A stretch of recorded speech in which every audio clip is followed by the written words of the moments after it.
Assalamualaikum warahmatullahi wabarakatuh. Waalaikumsalam warahmatullahi wabarakatuh. Kabarnya Nak? Alhamdulillah baik Bu. Ini masuk semua Kak? Masuk Bu. Masuk. Alhamdulillah ya, jadi kita bisa belajar pada hari ini dengan baik.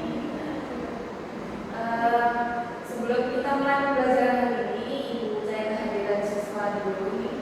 Karena masuk semua dari ini. Nah, terus untuk materi hari ini sebenarnya kita nggak terlalu banyak teori, karena kan sudah teorinya. Ingat kemarin kita bahas apa? Perusahaan jasa. Ingat nggak perusahaan jasa itu apa aja?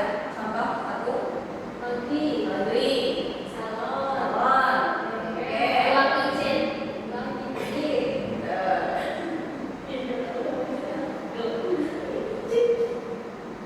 Oke, hari ini kita lebih mau praktek.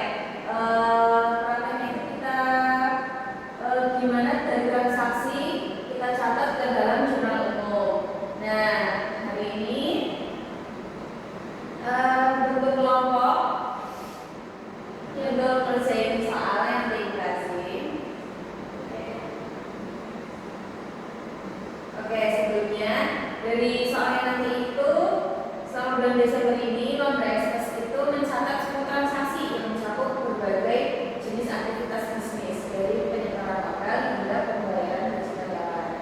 Nah, untuk yang masuk kelompok modal dan aset itu ada penyetoran modal, pembelian peralatan dan perlengkapan usaha, dan yang masuk ke pendapatan yaitu ada penerimaan jasa laundry tunai dan piutang dari pelanggan.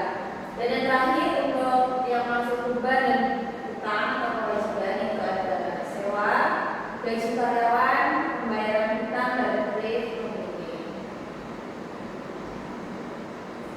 Nah, ini soalnya yang pertama.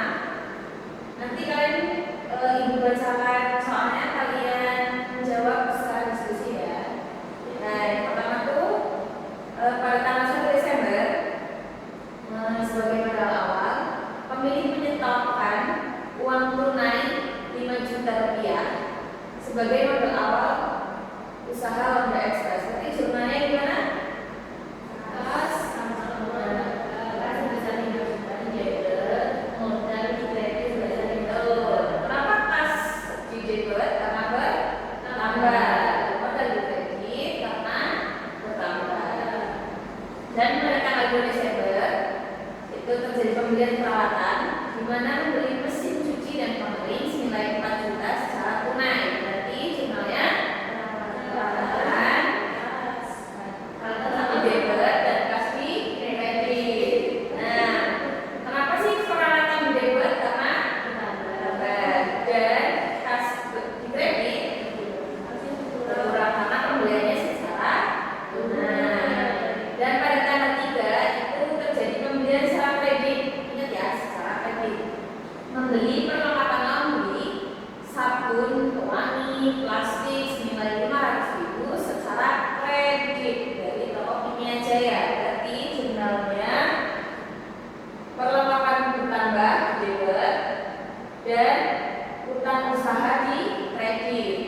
Nah, selanjutnya yaitu pada tanggal 5 Desember itu terjadi pendapatan tunai, di mana menerima 800.000 dari pelanggan atas jasa laundry secara tunai.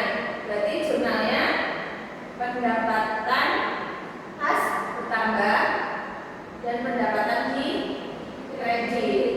Nah, yang berikutnya yaitu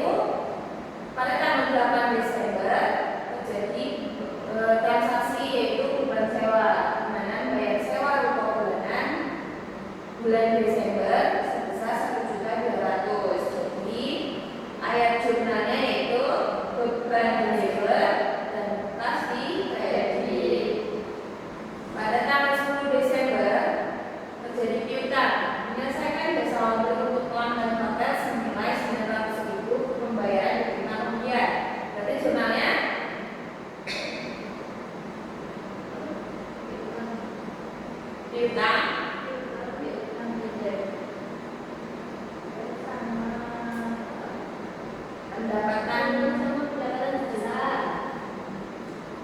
Yang selanjutnya itu pemilik mengambil 200.000 dari kas perusahaan untuk keperluan pribadi. Berarti print di debit 200.000 dari kas pribadi.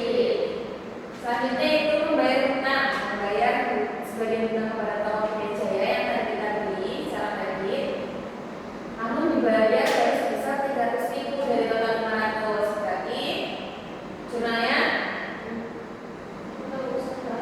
utang usaha. Pada tanggal 20 Desember terjadi pelunasan piutang menerima pembayaran 900.000 dari pelanggan hotel atas piutang tanggal 10 Desember. Tadi tanggal 10 itu terjadi piutang yang belum dibayar, yang baru dibayar pada tanggal 20 nih. Jadi ayat jurnalnya pas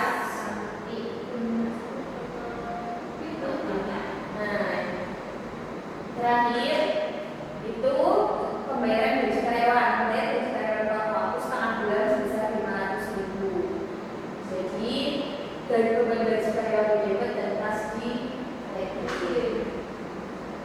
Oke.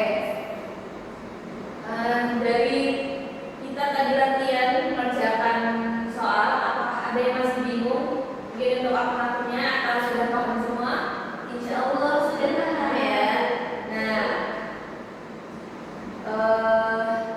untuk selanjutnya karena sudah paham